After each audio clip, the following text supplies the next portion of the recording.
So good afternoon, everyone. I'm Wu Jialing from Department of Sociology, and it's my great honor to introduce today's speakers. And both speakers told us how to pronounce their name in the Thai way. So it's Dr. Would you like to sit here? Right.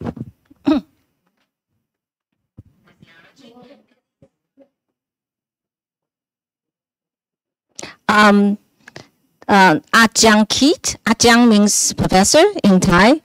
Ajahn Kit and Ajahn Mo from Mahidol University, Thailand.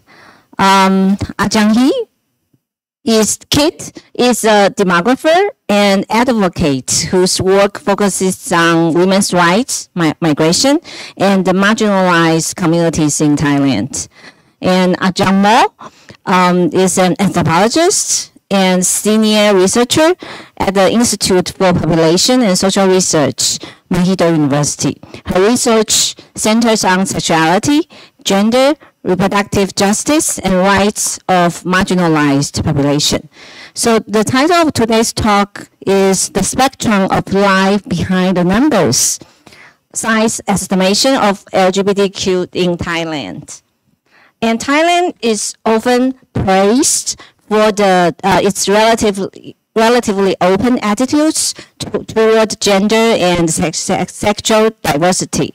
In 2024, Thailand legalized same-sex marriage, an important milestone for the region.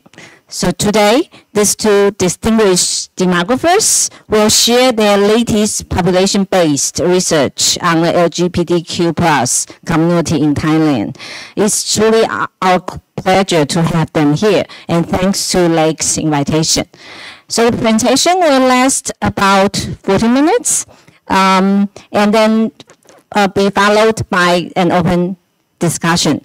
So without further ado, please join me in welcoming Ajahn Kit and Ajahn Mo. Thank you. Hello. It's work? Yeah. Okay. Hi, everyone. Thank you for your attention in this room and also the people online. I would like to start with the cover slide. This is the cover slide. Is this loud enough for you? It's okay? Okay. I'm going to discuss the recent project that was completed this June. So it's a very recent study. It's titled Size Estimation of Gender Diverse Populations and Life and Health Situation of LGBTQ+ people in Thailand. We believe that this was the first systematic population-based survey to determine the size of Thailand's LGBTQ+ population. And possibly, to myself, I think it is the first in Asia. The whole report has already been finished and uploaded to the IPSR website, although it is only available in Thai. You will see the cover at the end of the presentation, the cover of the report. For those interested in the size of the LGBTQ population in Thailand, you may have heard various figures, 5%, 8%, 9%, and so on. But in our study, we try to present several ways to estimate the percentage. But our first estimate is based on a method that, to our knowledge, has never been systematically implemented before in Thailand. And we call it a population-based survey. Next slide. I would like to start with to explain about our survey, that how we conducted our study. First, for the population-based survey, we selected one province as the study area based on several reasons.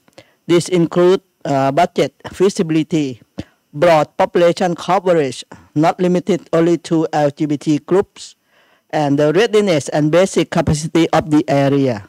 We aimed to choose a province with moderate socio-economic characteristics, not strikingly different from other provinces, and without any particular features that might suggest a higher or lower proportion of LGBTQ people compared to elsewhere. We also wanted a location that would allow our research team to travel easily and work closely with field officers and community informants during data collection. After discussion with the National Statistical Office, we decided to select Ratchaburi Province as our study site. Ratchaburi Province is in central part of Thailand. The National Statistical Office helped us draw a multi-stage random sampling by using the probability proportional to size to ensure that the enumeration areas were properly distributed according to statistical principles. Second, we randomly picked 40 households from each enumeration area. Our field teams then visited the selected areas, liaison with local administrative officers, such as village chiefs or health volunteers, to present them to each family. We spoke with a household member who could provide information on the entire home. So we asked one person from each household to reply our questionnaire. And please keep in mind that what we received was a proxy number. So we tally everyone in each household, noting the name, sex, age, relationship with the household head, and if they identify as a person of diverse sexual orientation or gender identity. In sum, we successfully surveyed 2,466 households, exceeding our target of 2,400, and counted 9,588 people. So before I talk about the prevalence of LGBT people and the population estimates, let me briefly explain our interview process. So from each household, we randomly selected one person, age 15 and over, to be interviewed. If that person was not at home, our team made follow-up visits at least 3 times to reach them. In household where a number was identified as LGBTQ, we interviewed that person instead. The questionnaire included both household level and individual level information. Data collection was conducted using tablet devices, and if the respondent was comfortable using the device, they could fill out the information by themselves. So this is a population-based survey. We have household-based survey, and then we select one person from each household and use another form, interview them. And another component of this study is a setting-based survey. In Nakhon Pathom province, it's also central part of Thailand. The respondents were youth age 15 to 25 across 3 educational levels: high school, vocational school, and university, using a standardized individual interview form. All students will complete the questionnaire by themselves. In total, we collected 1,106 students. Okay, next slide. This slide, okay. After completing the survey, the National Statistical Office collaborated with the research team to calculate sample weights, ensuring an accurate representation of the target population. These weight samples were used to compute all statistical values presented in the tables and flickered throughout this discussion. The first table here in the slide is to examine the link between household members and the heads of the household. it was discovered that the proportion of male and female heads of household was quite similar, 20.6% for those assigned male at birth and 20.6% for those assigned female at birth. You see this? These two numbers. You don't have a pointer? This one? Okay. Thank you. Okay. But interestingly, you can see the LGBTQ household. And I would be very happy to tell you that this is the first study that showing the LGBTQ household, because we haven't been achieved this the proportion of the LGBTQ household before. So the survey found that 11.7% of LGBTQ individuals were household heads. In other words, we found the proportion of LGBTQ households. Among the members of these households, approximately 1/3, 36.7% were unmarried children, followed by grandchildren, about 23%, and other relatives, 21%. It is also noteworthy that households headed by LGBTQ individuals show significantly lower proportions of members related through marriage compared to with those headed by men or women. Members such as spouse, married children, and sons or daughter-in-law accounted only about 1 to 1.5% of all household members. So this also refers to the policy, because when the policy think about the household, they have to include the LGBTQ households, how to provide them the service, the welfare, because they need different, they have different needs. Next slide, please. Slide, this one is the percentage distribution of gender identity among LGBTQ individuals.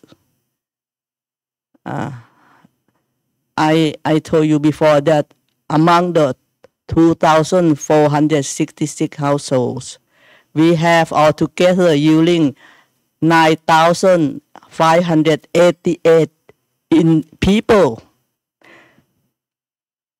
This slide shows the LGBTQ individuals' gender identities as reported by a household member. We divided them by sex, gender, or concept of gender, assigned male at birth and assigned female at birth. So when you consider among those who are assigned male at birth, you can see that almost half, or 47% of men, were classified as Kritaya. Kritaya is Thai term, mean a lady boy in Western terms, or transgender women in academic circle. But we also have in Thai terms, other Thai term that we call is women, second type of women, not secondary, sorry, second type of women.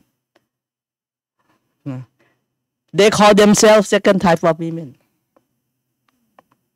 Another 43% were identified as gay. In contrast, 2/3 of women were classified as toms or masculine lesbians in academic circles. The terms toms and Kritaya refer to gender expression that may be identified by their exterior appearance and are well known by local populations. Put it this way, Kritaya and Tom are visible. You can see who are LGBTQ by their appearance, if they are Kritaya or Tom, not bisexual, you see. So There are very few reports of people identified as bisexual or pansexual. However, it is particularly fascinating that women are 9 times more likely than men to identify as bisexual. This finding is consistent with many studies in Western countries. Okay, next slide, please. Now, I am going to discuss the prevalence of LGBTQ found in this household-based survey. Based on data from 2,400 something households, it was found that 2.37% of the population identify as LGBTQ. This includes approximately 540,000 males and 1.04 million females, totaling 1.58 million people, or roughly 1.6 million when rounded.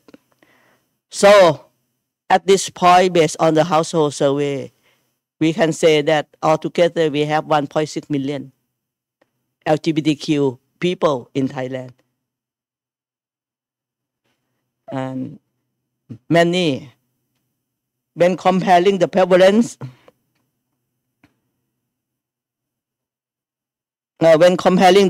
rates by age group, you can see by age group, and by sex assigned at birth, the proportion of LGBTQ individuals assigned female at birth was higher than those assigned male across nearly all age groups.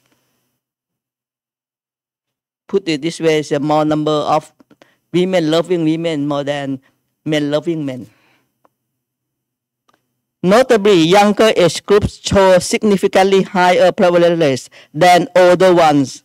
Among youth aged 15 to 19 and 20 to 24, the prevalence of gender diversity reached 6.9% and 6.3% respectively, approximately 2.8 times higher than the overall average. Next slide, please. The final slide. The final slide will discuss the population prediction of LGBTQ people. In this study, we made the population projection of LGBTQ populations during the next 15 years. The LGBTQ population was calculated based on 3 scenarios. First, a steady prevalence rate equal to that indicated in the 2024 survey. Second, a 1.5-fold increase in prevalence every 5 years. And third, a 2-fold increase every 5 years. The most plausible of these choices appear to be a 2-fold increase. With a survey, the students revealing that up to 29.6% identify as LGBTQ. In numerical terms, this means that in 15 years, Thailand is likely to have a total LGBTQ population of approximately 2.3 million people. Yeah. So this is the projection, and I will end my talk here, and then Mot or Kulapa will talk about spectrum of life behind the number. So she will talk on the sexual orientation, gender identities, how to measure it, what is the problem of measuring this kind of question. Mot, please, can you move to here? Hello, everyone. As Professor Kritaya has talked about the result from the population-based survey, which represents estimation of LGBTQ population in Thailand, here are the results from the other 2 surveys in our study. We just remind you that we conducted a population-based survey using face-to-face interviews with 2,426 individuals aged 15 and above, and a setting-based survey that took place in schools with 15 to 25 years old students from 3 high school, 1 vocational school, and 2 university. Before we go into the detail, I would like to explain our idea and a few terms we utilize in our research. In much of the global academic discourse, we treat gender identity or who you are and sexual orientation or who you are attracted to as two distinct and independent variables, right? And the response options on gender identity question include male, female, gay, lesbian, transgender, non-binary, or queer.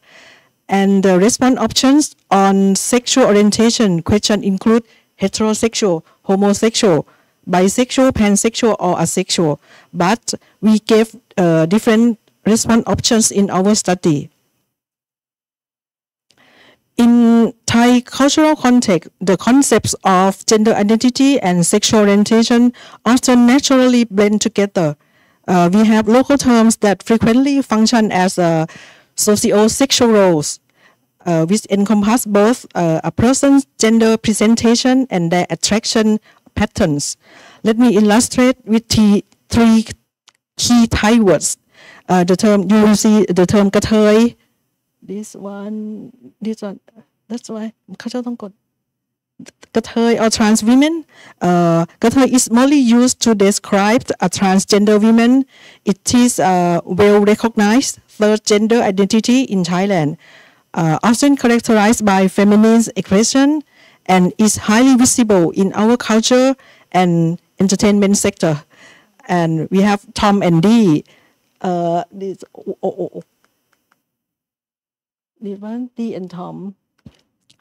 While a Tom refers to a woman with a masculine gender expression, it also dictates her sexual orientation.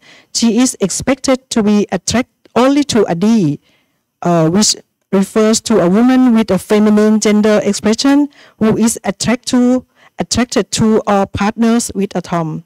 Together, the Tom and Dee roles define a culturally recognized pattern of female same-sex relationship. So we asked two separate questions with the same response options for both, allowing respondents to choose the terms that best reflect their experiences. Two questions are, which terms best describe your current gender identity? And the second one is, which of the following describes the gender of the people you are currently sexually attracted to? This slide shows the key framework for our study, which differentiates between two core groups based on three fundamental components, like sex assigned at birth, gender identity, and sexual orientation. On the left, we define the cisgender heterosexual population. They are individuals whose gender identity matches the sex they were assigned at birth and who are only attracted to the opposite sex. By definition, this group conform to the dominant societal norms or sexual standard that privilege heterosexuality and the binary gender system. And on the right, we define non-cisgender heterosexuals, which are anyone whose gender identities and sexual orientations falls outside the sexual standard or heteronormative expectations. This critical distinction is the foundation of our analysis. By dividing around 3,500 individuals we survey into these two groups, we can effectively analyze the experiences of the diverse population and compare them against the cisgender heterosexual norm. When asked if they identify themselves as LGBTQ+, we found that 7.4% of the population-based respondents said yes, and whereas almost 30% of the youth sample identified themselves as LGBTQ+. Among cisgender heterosexual, like the two gray bar at the top, this one, the two gray bar at the top, separating male and female, a small portion still self-identified as LGBT+, which marked in red. This, and among non-cisgender heterosexual, in contrast, 40% of population sample and 30% of 13% of youth who didn't conform to heteronormative standards still not identify themselves as LGBTQ+. This one, the red one. That means that it's not possible to put someone into the certain box with any tool, especially when it comes to gender identity, which is not static and can change at any time. This creates a limitation where there will always be people outside those boxes. When we asked about their current gender identity with those response options, overall, nearly 98% selected just one identity. 2% chose 2 to 3 identities, such as they identify themselves as male and also bisexual, or being female and also lesbian. So they are 2 identities. This slide shows the distinction between women and men regarding their gender identities. Over 90% of the respondents identified as cisgender. The rest are people who identify as diverse gender identities. Among 6% of males, they are gay, Kritaya, or trans women, with proportions close to each other at about 2.3 to 2.4%. And among 8% of female, they are lesbians at 1.7% and tomboys at 2.6%. You see that more women identified as bisexual than men. Bisexual, this one, women's 2% and male is just 0.3%. At 2% compared to 0.3%.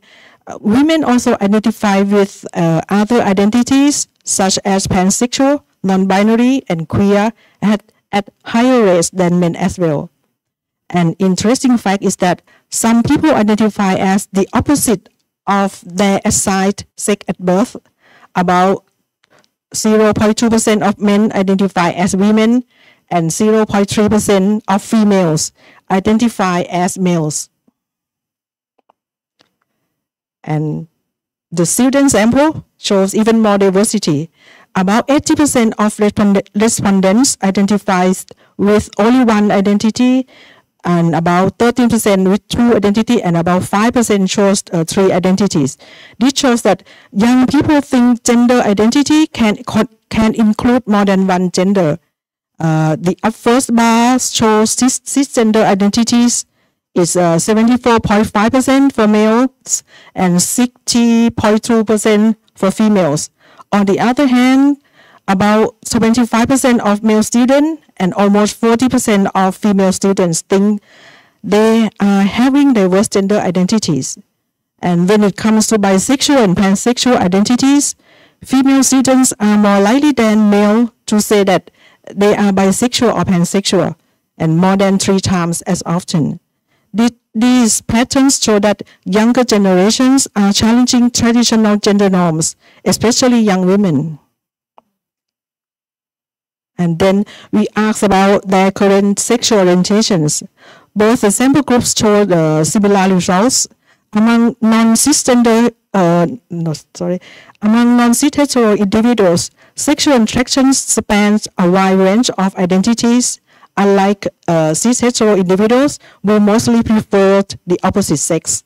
Regarding bisexual, there are 5.9% of females and 3.6% of males in the population sample were attracted to both men and women. It's higher in the youth sample, like 12.9% of female and 9.4% of male students report bisexual attraction. In addition, more women than men reported openness to queer, non-binary, intersex, and pansexual identities. 9.7% of women additionally say they don't care about the other person's gender at all and are open to dating people of all genders.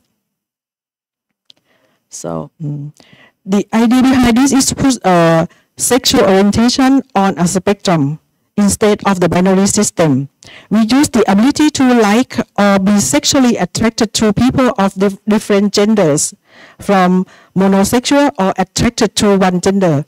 to bisexual or attracted to both men and women, and we have polysexual or attracted to more than two genders, and pansexual or attracted to all genders. On this spectrum of attraction, cis-hetero individuals tend to be more monosexual.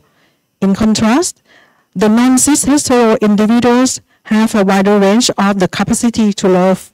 As you can see in the middle green section, the youth respondents were far more likely to be polysexual than the population sample, with over 2/3 compared to 41. This reflects how younger generations are breaking away from the social standard of love.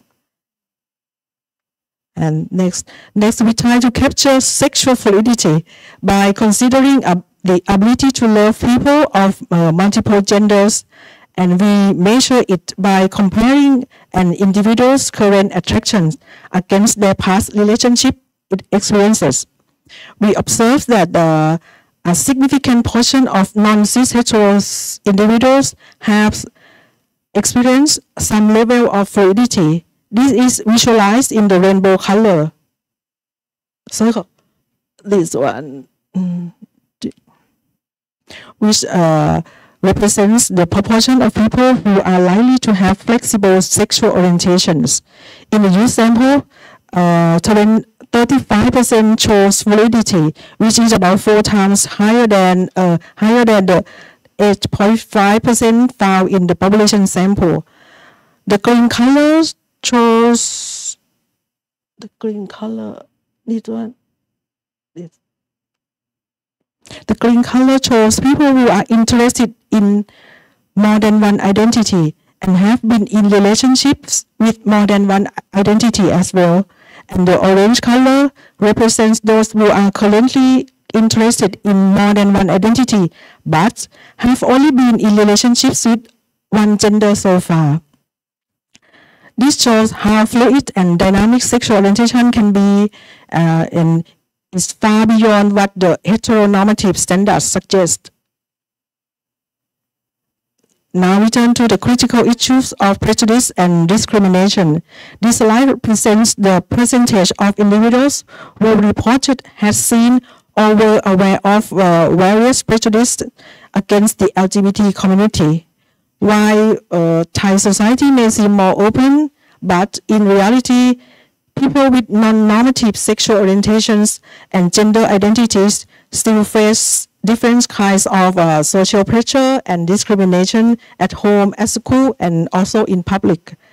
We asked if the respondents have seen or heard of LGBT+ discrimination or abuse, and here is what we found. The upper 4 bars, upper 4 bar, this one, reflects the physical abuse, and the bottom 3 represent psychological violence. The left percentage represents the population sample, while the right percentage represents the youth sample. Looking at the physical forms of abuse, the most common situation observed was LGBTQ+ individuals being pushed, kicked, or physically harmed. This was seen or heard by 1 in 5 individuals in the youth sample. On the other hand, the youth sample shows a far higher prevalence in the 3 lower bars, which represent psychological violence.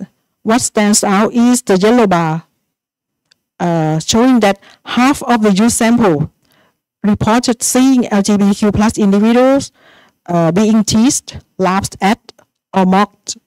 Even though these actions may not seem like big deals or don't show bias directly, but we call it microaggressions. This action can cause deeply emotional harm to those insulted. Finally, we examine the mental health implications of these experiences. This slide presents the emotional states of non-cis-hetero individuals that put them at higher risk of depression. We structure a 9-question depression screening questionnaire into emotional and physical risk symptoms. Even though over 80% of the population and 60% of youth did not screen positive for depression, but non-cis-hetero individuals had a higher risk of depression because they reported more emotional and physical symptoms, especially thoughts of being worthless, guilt, failure, or letting other people down, and thoughts of self-harm, which more than 6 times as many non-conforming teens report having these feelings as the population sample. These emotions often indicate life dissatisfaction and have real emotional consequences, which may develop to depression. In conclusion, our study reveals the diverse and fluid landscape of gender identities and fluidity in sexual attractions. However, this diversity exists within a system that non-cis-hetero individuals are severely impacted by high rates of prejudice and discrimination, which in turn it can translate into a significant risk to their mental well-being. Okay, what I have shared today represent only a selection of key findings. So our full reports provide a more detailed picture. And thank you very much for your kind attention.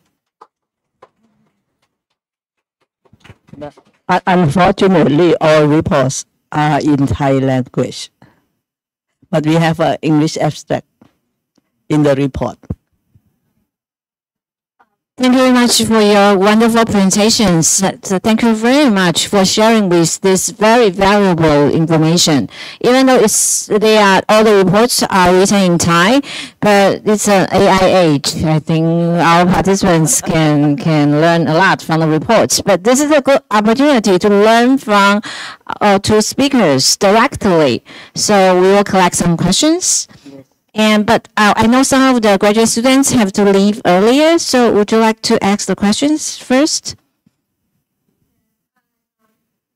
Thank you for your wonderful. No, wait for the microphone.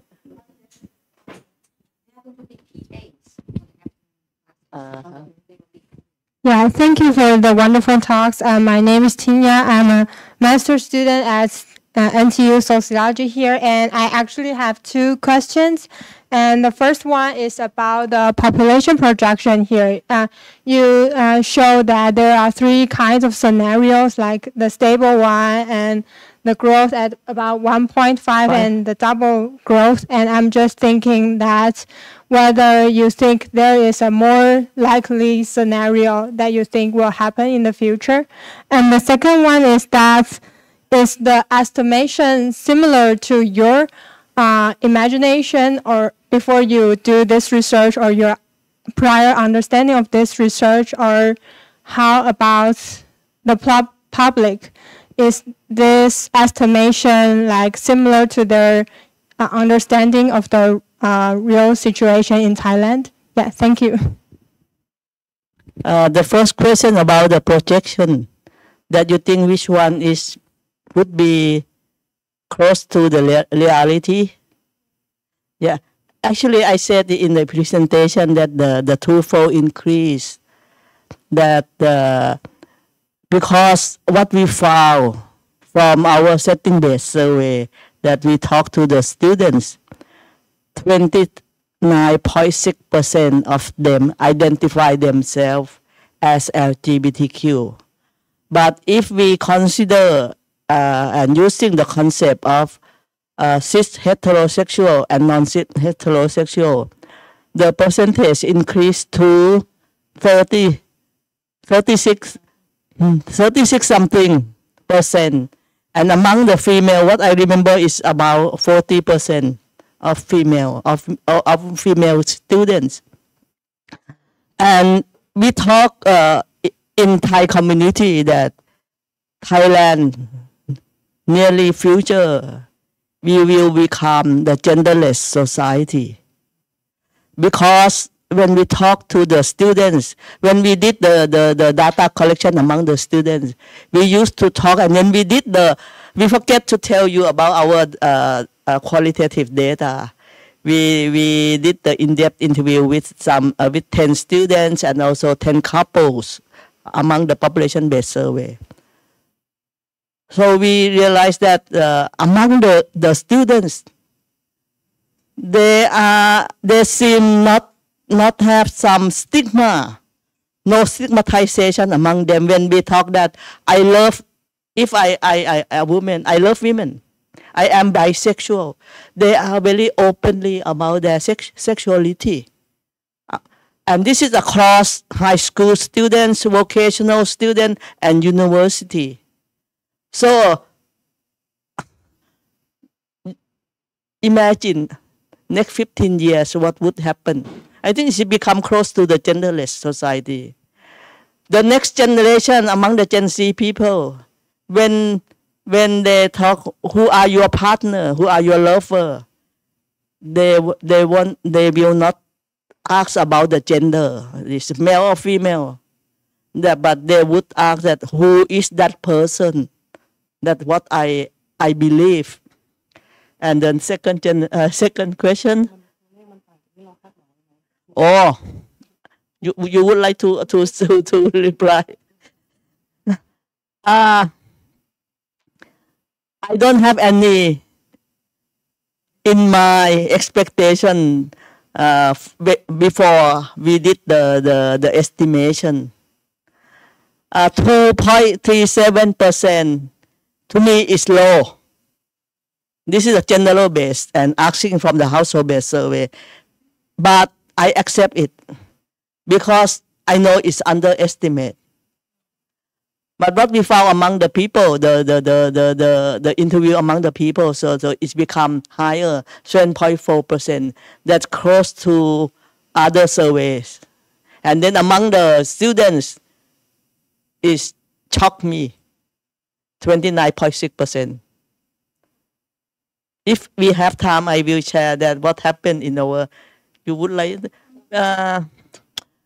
when we went to the first school to collect data, we asking that we will come. We show our title, project title, that having the terms LGBTQ, and we ask the directors and the teachers in that school that we will randomly ask them to randomly select the student coming to our data collection day.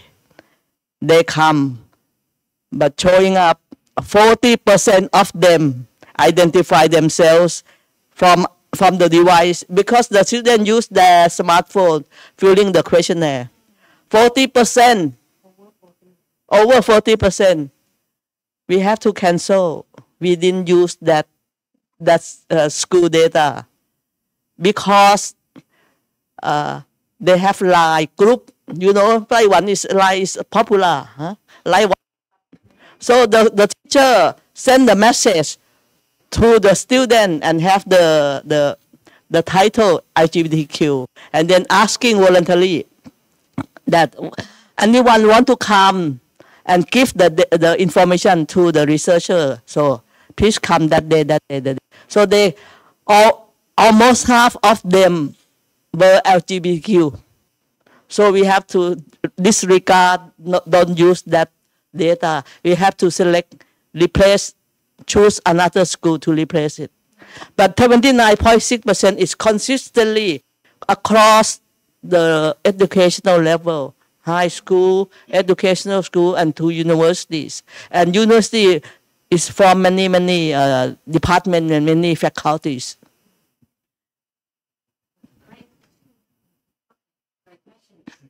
Great answers. And any other questions? Yes, please. And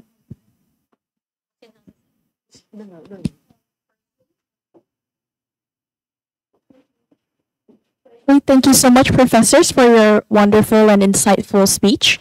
I was wondering if many households in Thailand still harbor conservative values on sexual orientation and diverse gender identities, and if so, due to these societal and conservative familial expectations within the household, do some survey subjects feel pressure to claim that they are heterosexual to fall under the conventional norm? Thank you.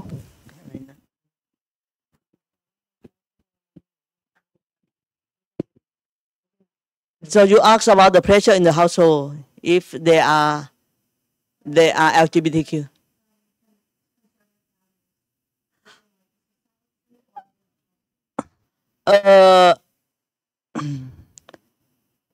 This is to my observation, not my data. So I observed that the villagers are more open than what we expected. They accepted LGBTQ terms that they already known. For example, Kritaya and Tom. But they don't know lesbian. They don't know bisexual. But we get the data bisexual because the person themselves are the person who give the information from that household. So they are more open.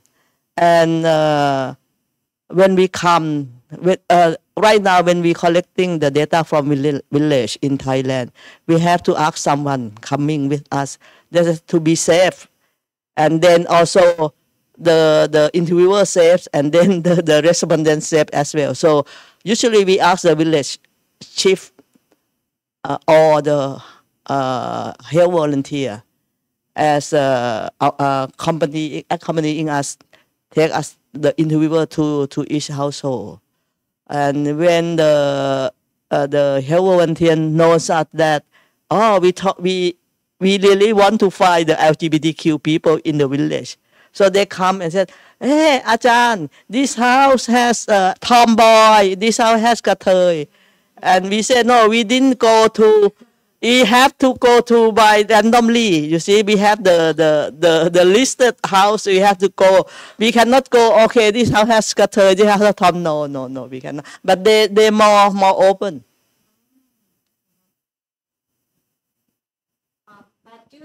But I added here that the concept Kritaya is long rooted in Thai culture.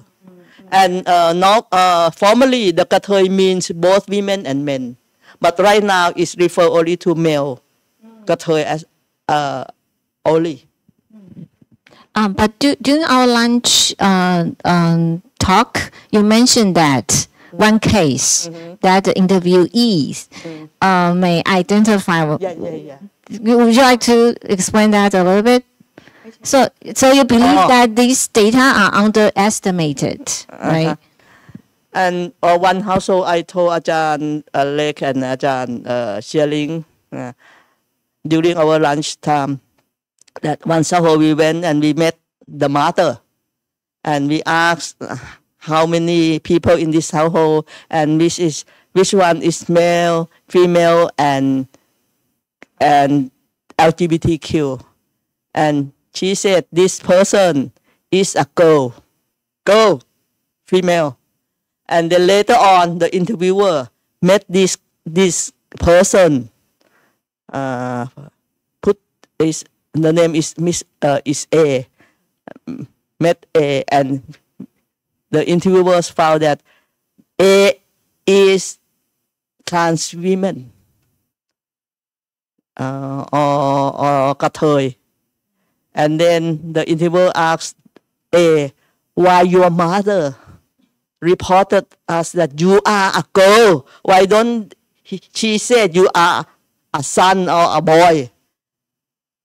A said, I think my mother feel pity for me because she really understand that I would like to be a woman. That's why she reported to you that I am a girl. So this kind is, you may think that it make an overestimation, you see. But actually, many people are LGBTQ, but the family members don't know. They don't report. So it's, in general, situation is they didn't be classified as LGBTQ by a person who are respondent with of our project. You want to add something? That's fine. We have so many stories, but I think we shouldn't, we don't have time. One more story. A couple, tomboy and lady. And this Tom and D. We made an in-depth interview with them, and then Tom. When we asked her, what is your gender? She said, I am a man. And then asked her girlfriend, her partner, what's your gender? I am a woman. These two, if we record this, so they are not LGBTQ, yeah?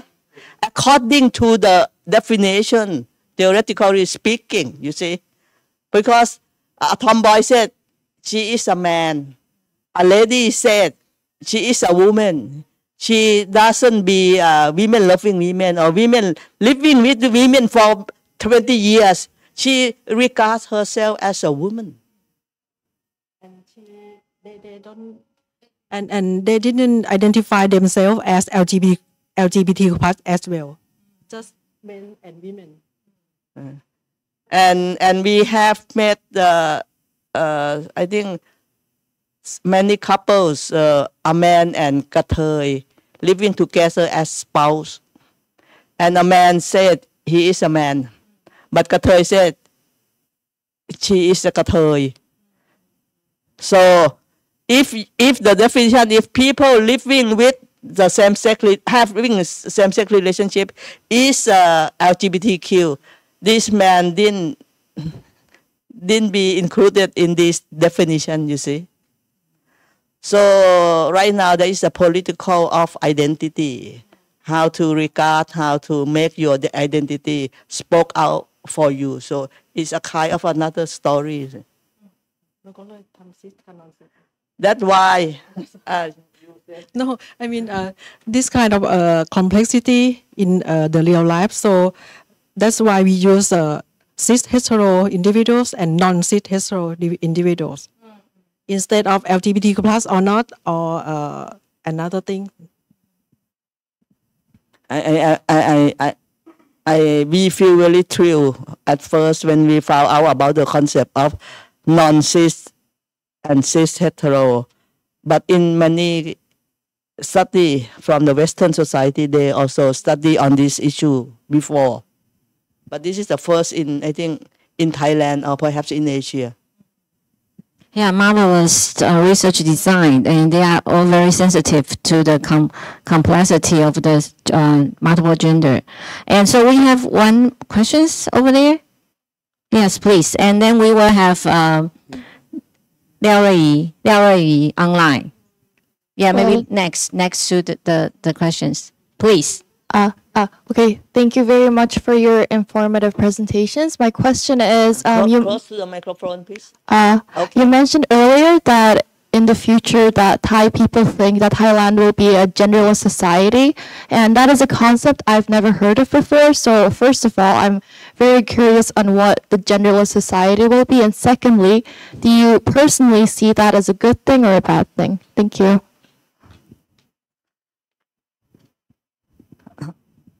If a human rights, I think it's a human rights development to me. To me, it's a great thing, not a good thing. It's a better thing. Because we should treat people, the person, the human, as a human. Shouldn't treat them as a man, a woman, and LGBTQ. So no gender is better than having gender. Yeah, that to my knowledge. Genderless society, that means that in terms of the regulations, the welfare, so many things that you don't consider gender as one criteria to give welfare to people. Or in other words, if you think gender is important, you have to include all genders, not only men and women. You see, so it's a kind of same picture, but different sides of stories.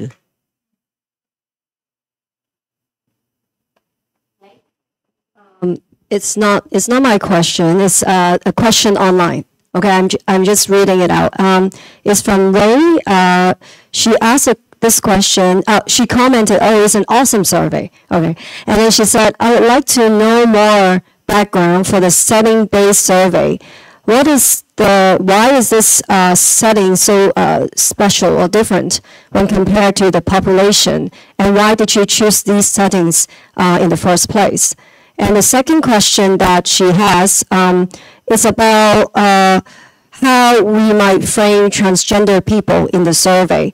Because transgender to her is a concept regarding sexual identity, while LGB refers to sexual orientation. So what do you think is a better way to discuss this? Yep. Yeah. I would like to answer the second question first about transgender. I think we have to consider the cultural context in each society. In Thai context, we don't really have the sexual orientation words, the terms to explain sexual orientation. So we use gender identity as a replacement. You see, use like the Mott explained before that Tom and D. Tom is a masculine lesbian, you see, acting like a man. And in theory, one study, Dr. I forget her name, Dr. She said Tom is one gender. She really argued that Tom is not women. Tom is not lesbian women. Tom is a kind of gender in Thai society. It existing. And to me, I think transgender is an issue that very complex, because becoming transgender, whether transgender women or transgender men, you have to have to pass many processes to make the transition from one gender to another gender. And you have to pass medical process, emotional, mental process to pass all these things. And in reality, there are some, not some, I think many, perhaps the majority, the transgender people, they are on the halfway. And they don't have resource, I mean money, to support themselves, to be processed from one gender to another gender. So many people, just like one tomboy I know for a long time, she is now more than 60 years old. But what her dream is, want to remove her breast. That's all. She try to effort. That's all. So transgender also have to think about the regulations and law as well. The beneficial from the universal care in Thailand right now, there is one issue among the welfare, the health welfare for the transgender people, like free hormone, for example. So talking about transgender is, to myself, I think I really need to study more. I really need to talk to these people more before I have a clear picture and say something more about them. But I respect them, and I think they are human people. And they have if they have choice and they have resource, I think the society should open for the chance for them to make the transition happen in their life. Okay, the first question about setting-based survey. This is also a good question. When we submitted this proposal, the committee said one objective, we want to make clear, not only estimate the LGBTQ people, we also want to classify like how many lesbian, how many gay, how many Tom, how many percentage of this subgroup. And one suggestion from the committee said you should you should think about the setting-based survey that to reach out and to find out the subgroup proportion of this LGBTQ. So we revise our proposal and then we make a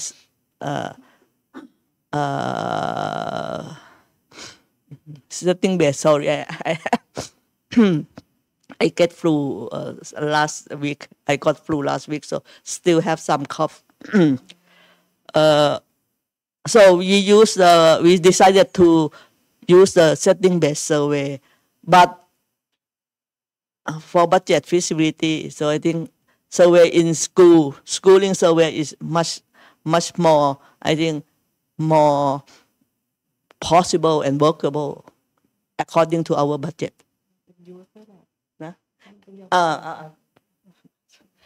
And another thing is the setting-based survey is that we did in school, and we see that the youth population will be the next generation of our country. So I think, and they are different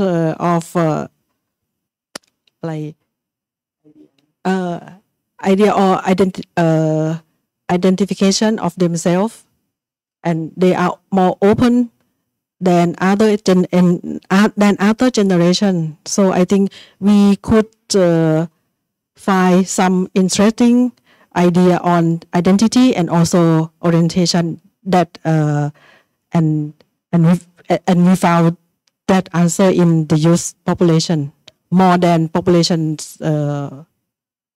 survey. And in our ongoing project, we have the second phase.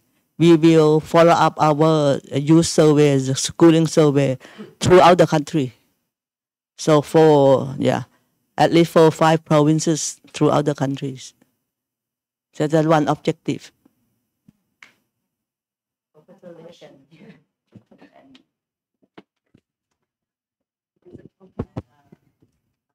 Oh, sorry. Actually, I want to follow up with several questions. The first one is a cultural question. Just now, I actually really appreciate that you do not just apply the Western categorization of LGBTQ+, right, into Thailand.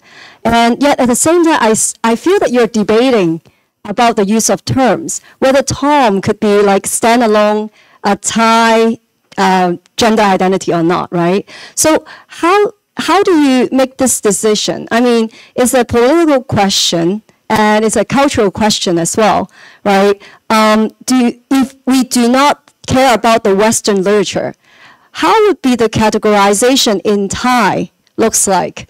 And then when we have to use the categorization, are we just imposing those things onto the Thai context? You try to strike a balance. But what would it be like if we totally in Thai?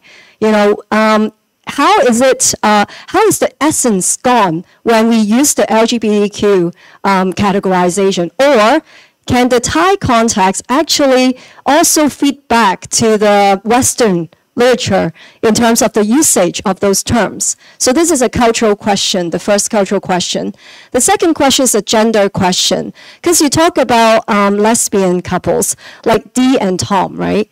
And in Taiwan's context, actually, to my understanding, because I'm not a Taiwanese, but I feel that Taiwanese do not want to strictly follow the gender script of being a D, meaning like more feminine a woman, and then a Tom, meaning more like masculine, right? They want to get rid of the gender script. And I think the same case applies to gay men. So in Thai's context, is Dee and Tom among the lesbian groups? Are they welcome, or are they seen as more like, oh, you guys are traditional, that type of idea? Right, so this is my second question. First is a cultural question, second gender question. Last is technical question. Sorry, I asked too many questions. I remember, okay. Yeah, okay. Yeah. Cultural, gender, okay. Yeah. I try to summarize it in these terms so you can remember them more easily. So the last one is about the technical question, because you you compare the population survey with the setting survey, and the setting are mostly focusing on like students, young people. And yet I wonder whether this is just a life stage kind of, you know, debating what kind of gender identity I am, and then they try out more. And would that be stabilized when they reach the more like adulthood stage? And would this be the reason why the population-based survey seems to underplay or undermine the percentages? So in demographic term, is it a cohort difference, or is it like a peer effect or like cohort effect? So so the three questions. Yeah, thank you. Okay, technical. I try to answer the technical first. Technical, yeah. Life stage versus the population-based survey or even the household-based survey, if you look at the cohort, yes, of course it is a cohort differences. Because the proportion identified as the LGBTQ among the younger age group from the household-based survey is around 7% compared to average is 2.37%. So it's a cohort differences. And from the population-based survey, the individual survey from the population, what we found, the prevalence is 7.4%. But among the under Gen Z people, I think the proportion is also high, almost equal to the setting-based survey. I don't remember. You remember the proportion among the Gen Z people in our village survey? Close to 20 something.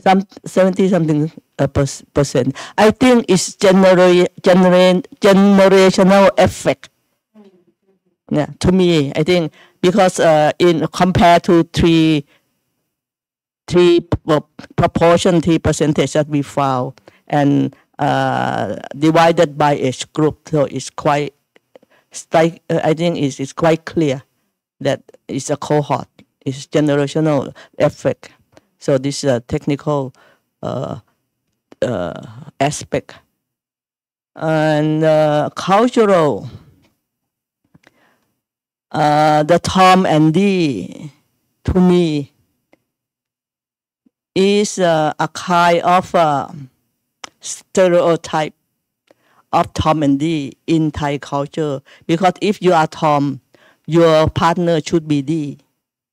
And the women who feel themselves as D, she would love only Tom people, only tomboy. But it's not 100%. So there are variety in their groups. So there is a study as well in Thai. Is a MA, I think, master degree thesis. There, actually in Tom, let me explain about the tomboy characteristic in Thai culture. They will not.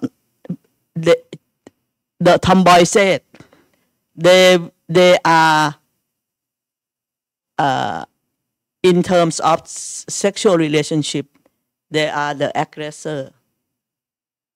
They how to make it clear to you. They are active, not passive. The D is the passive side. You mean it's similar to men and women, like the missionary position. You know the missionary position? No, the men on top, not the women on top. The women on top is a revolutionary. The men on top is a missionary type of sexual intercourse. So the tomboy happy to be the passive side. Not only the passive side, they will not be naked when they have sex. No, one study and one many stories I've been told by many tomboys. And then I have one lesbian, very superstar lesbian in Thailand. When she heard about this story, the tomboy says tomboy will not have sex with lesbian.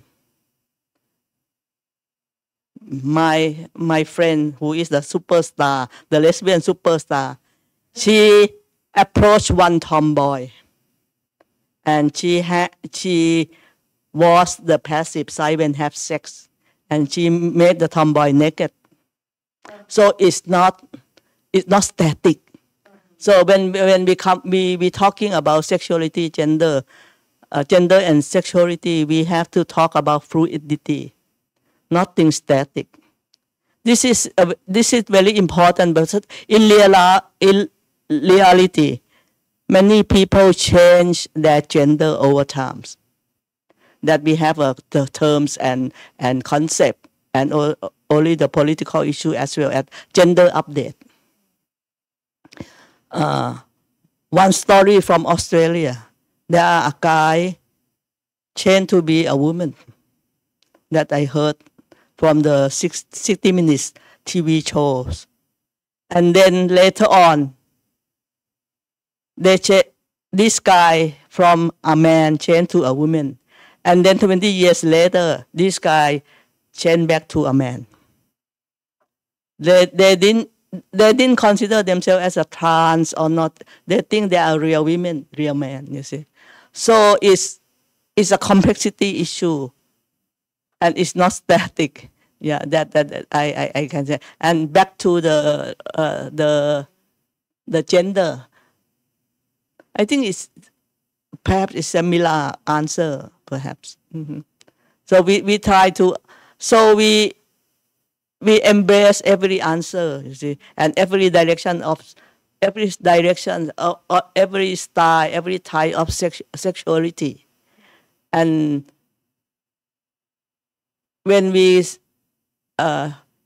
listen to them, we have to carefully listen and respect their stories. That's all.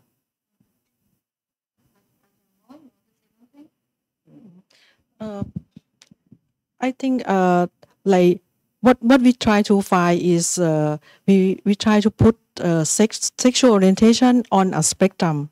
So but right now we have many couples who are one of them are Tom that's supposed to attracted with D or female, other female. But right now in Thailand we have several couples that Tom is partner with Kritaya, and they also have children together. And the Tom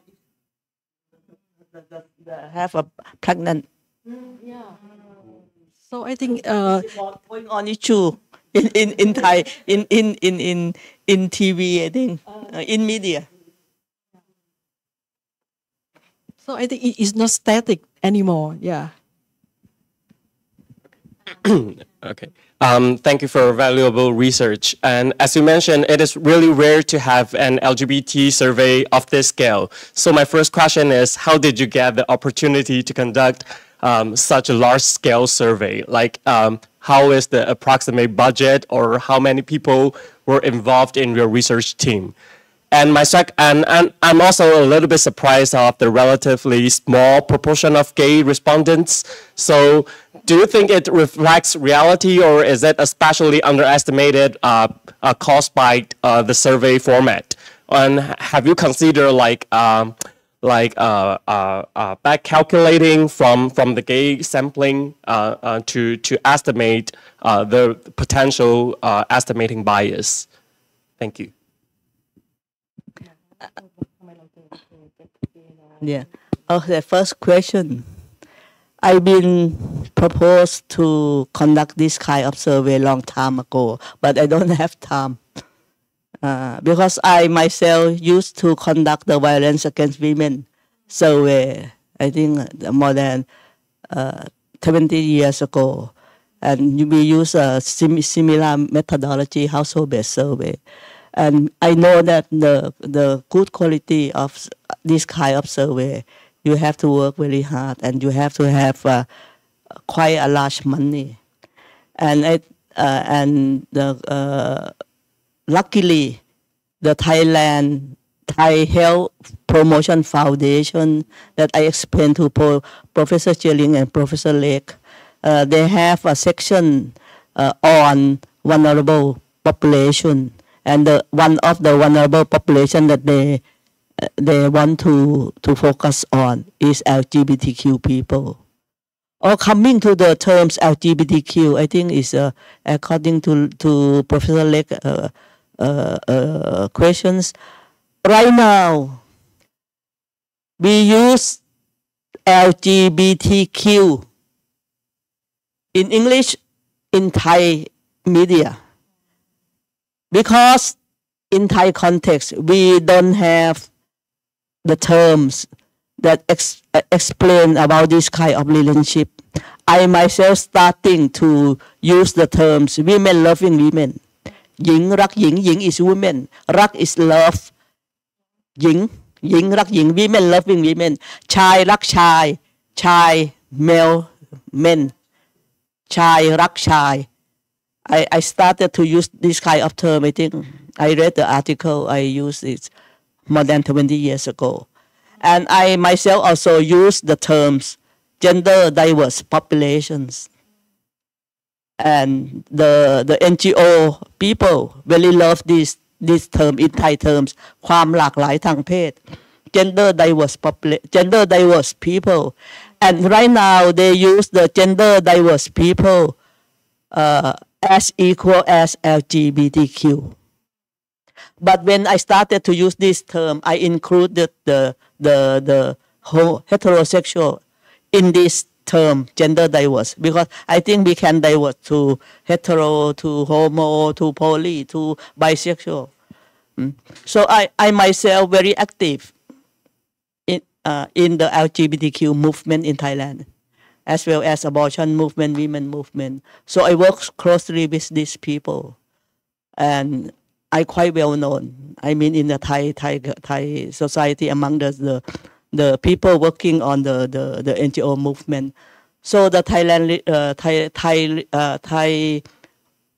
Health Foundation, I have worked with them for a long time. And before that, I worked on abortion issue, on violence against women, on women prisoners, on migrant workers. And they really want me to do this project.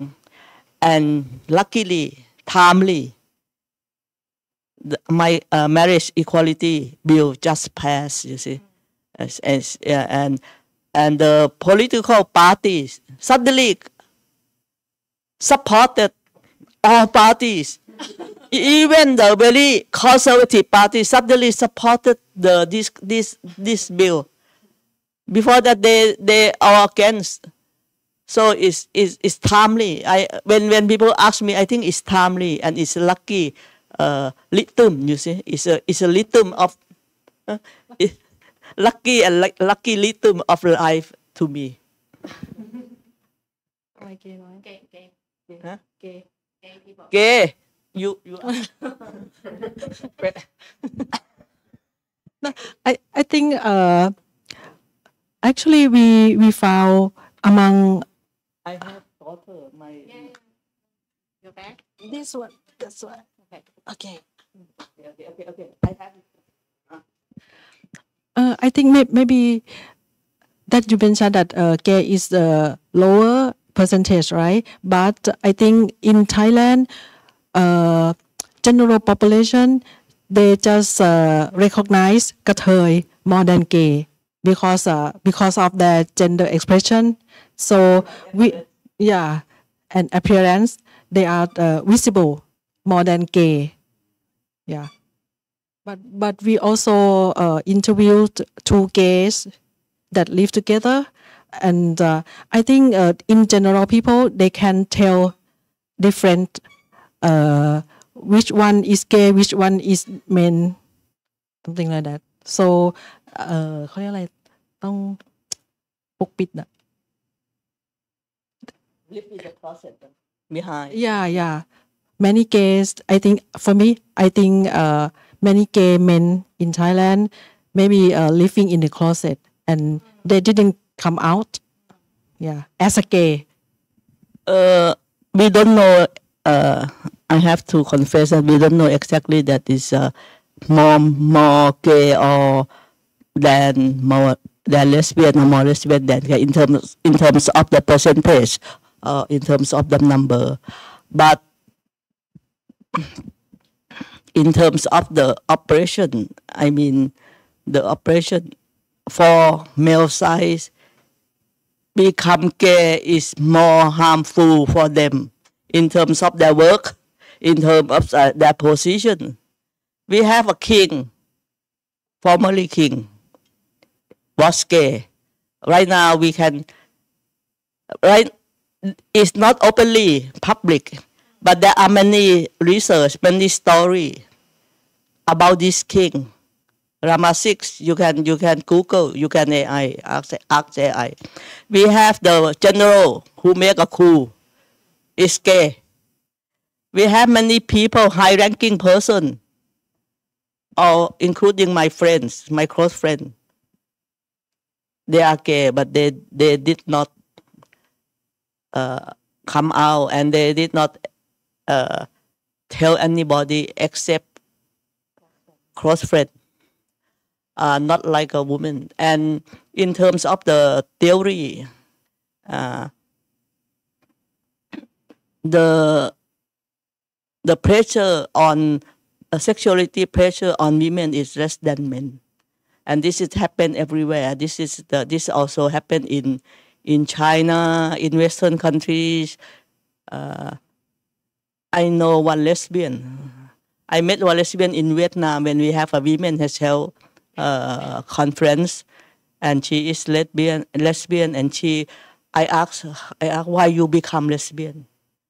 She says because of her mother-in-law raped her. Do you believe it?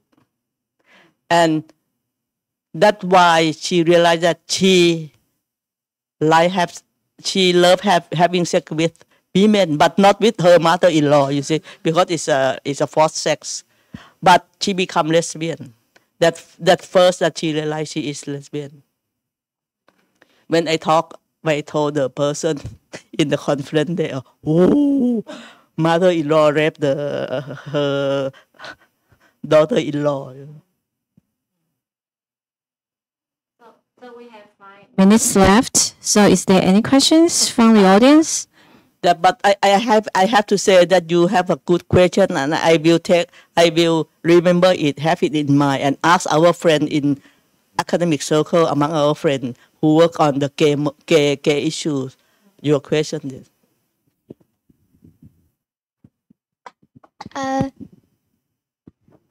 Hello. So my question is more about drag queens or kings, because I see they're not included in the survey. I was wondering, in Thailand, are drag queens seen as part of a gender identity, or are they more understood as performers? And you mentioned Thailand in the future may become a genderless country. What would happen to the drag queens or kings in that genderless country? Thank you. There's still drag queen. Those who are gay, those who are lesbian, who are tomboy, still what they are, you see. But the genderless society refer to the society that gender is not such as important to be stigmatized or to be related to another issues, you see, like being judged. You know, judge cannot be gay in Thai society. Soldier cannot be gay. So it's related to many like your life related to your gender, you see. Yeah. So genderless society refer to that kind of atmosphere. And you asking about the drag queens. The drag queens, for those who are drag queen, they are Kritaya. They are the second type of women. And the drag queen society have a very powerful industry in the some tourist spots. For example, in Pattaya. Anyone have been to Pattaya? We have a show, Tiffany show, and show. There are two in the two name. No, Tiffany and so you've been in Pattaya, one tourist spot that almost all tourists have to go is to see the drag queen cabaret, and the famous company is named Tiffany, and the drag queen, I think they have their own contest. Like Miss Universe, so they have a Miss Drag Queen. I don't think that is the right name, but there are something like that. The world kind of contest. Yeah, initiated from Thailand, from Pattaya. I think in general population they didn't recognize drag queen in the village. Most of drag queen are in the entertainment sector.